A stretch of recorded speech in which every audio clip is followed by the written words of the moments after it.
Okay, so literally, like, how you doing? That is oftentimes a New York expression. We say it all the time. Some people choose to give a long litany of exactly how they're doing, when really it's just like a common way of saying, hey, hi, or how are you? Half the time you don't even expect an answer. Most people say, good, I'm good, and they end it there. But anyway, this is a little bit of a different kind of how you doing. All right, so let's start over. So hey, how you doing? What are you talking about today, Jan? I'm talking about 8 ways to know how you are doing or if you are doing better with your money. Good morning, good afternoon, good evening. This is Jan. Welcome to another episode on this channel, the Save Money and More with Jan channel. How is everybody doing today? I hope you're doing well. And I really mean that from the bottom of my heart. Getting my trusty notebook because I indicated some notes here. Okay. So here are a few signs. Sometimes people underestimate how they're doing with certain things. Okay, sometimes you actually are doing much better than you realize. That's why I decided to create this video today. All right, so you've been listening to a lot of improve your financial information type channels, I'm sure, over time. Some of you come back almost every single day. God love you, God keep you always. I love talking to you every day. Thank you so much for that. And sometimes people hear for the first few times and they want to improve their finances over time. Well, let's find out where you may be doing. So I have a question for you. Question one. Do you spend less than what you earn? This is not a quiz. I'm just asking a question. Only you can answer that one. I cannot answer that for you, obviously. Do you spend less than what you earn? If you do live that way, that is a green check mark against you, which is a good thing. You want that green check mark. Yay! Green is like a positive check mark. So if you spend less than what you earn, you're telling me that you're living below your means. And that's a great thing. All right. Next, how familiar do you feel with your numbers? What is your knowledge, your basic knowledge of your own numbers, your financials, your dollars? Do you know your numbers? What comes in? Do you know your numbers? What goes out? If you do, check mark. This is a good sign of working in progress. Next one. They're all important, but this one to me is really the center of it. How about this?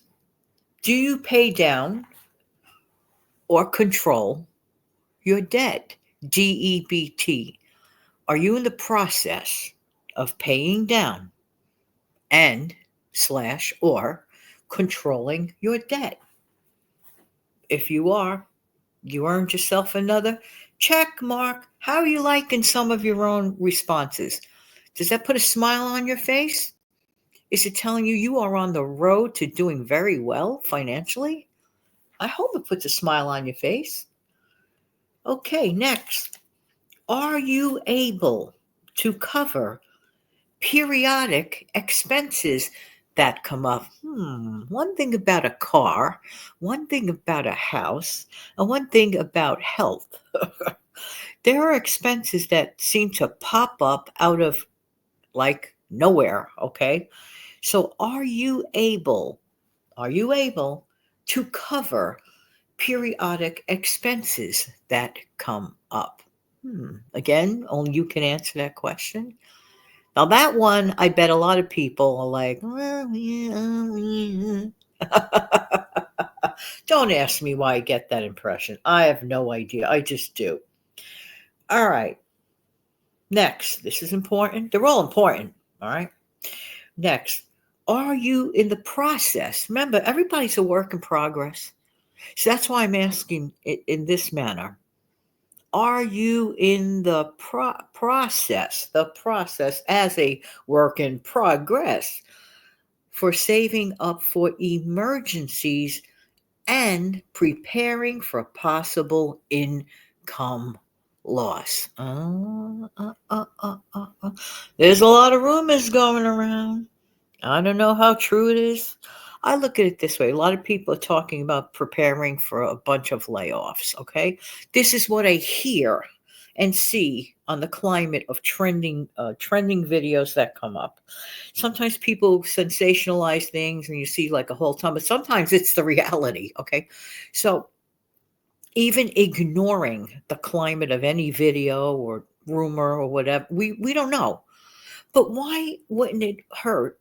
Why would it hurt rather to be prepared for any possibility at any time for income loss? You see, we kind of get like, I don't know, in a money rut, if you will. We're so used to same old, and always presuming it's going to always be that way. Now, there may come a period of time in your life when things are smooth sailing for quite a while. And that's a gift, by the way. Many times we take it for granted, but it is truly a gift.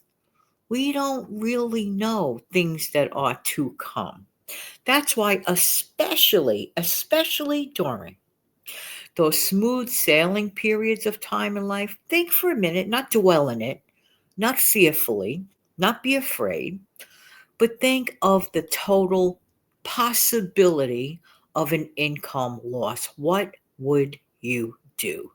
Is it better to just ignore everything and, well, whatever happens, happens attitude? I don't know. Or isn't it better to take a little time and a little bit of something financially and put it away and just forget about it? And then, heaven forbid, there is a time that's income loss. You got something. You got something to fall on. Having a little something to fall on is sure a lot better than having a whole lot of nothing to fall on. Does that make sense? I think it does. I think it does. All right. So, all right. So, saving for emergencies and preparing for possible income. If you do that, check mark. How about retirement savings? When you're younger, you think of retirement as like, wow, it's like, it's going to take forever for those years to come. Can I tell you something? I thought that too. I thought that too. Shockingly, the years go by quickly. And I have noticed, and I wonder if anybody in my age range, anybody over 60, have you not noticed that the years seem to be going faster and faster and faster? Or is it just my imagination? Let us know in the comments section below. Do you feel as if time is going a little bit faster as we have gotten a little bit older? I don't know. It could just be a mental thing. I don't know. But the time does go. Even if it feels slower when you're younger, time goes by. You can't stop it. You can't help it. You can't push it away. The time is going to go by. So while you have that gift of extra time, isn't it wonderful, a wonderful option to prepare? Think about that for a second while you have that chance. All right. And with certain programs, in question, yeah, really got to think. All right. Do you have good credit? Now I know I'm striking a nerve with some people. Do you have good credit? Are you working on credit repairing? Okay, good, good. Or maybe you just, well, who cares? I don't know. I don't know. What could I say? It's a good thing to have good credit. But that does not mean you take out 10 credit cards and just spend them thinking it's a gift from above. No, they are not. And I could do a whole show about that. And I've done pretty much a lot of shows about that. All right. So the question begs, do you have good credit? All right. You could always work it out to improve it. You could do things to improve your credit if not. All right. Do you make wise financial choices? Do you make or do impulse buying? You had a bad day at work. Your neighbor doesn't understand the story you were trying to convey, and it turned into a bad rumor. Uh, Paperwork that you needed to do at home is piling up. You have clutter up to your neck at home. Mental clutter, paper clutter, clothing clutter. Uh, Kids are screaming. Dinner has to be made, and you're not having a good day. And the last thing you want to hear about is, are you making wise financial choices? Do you avoid impulse buying? That is the very type of day that most people want to run to their phone or jump in their car or walk locally to their fast food place.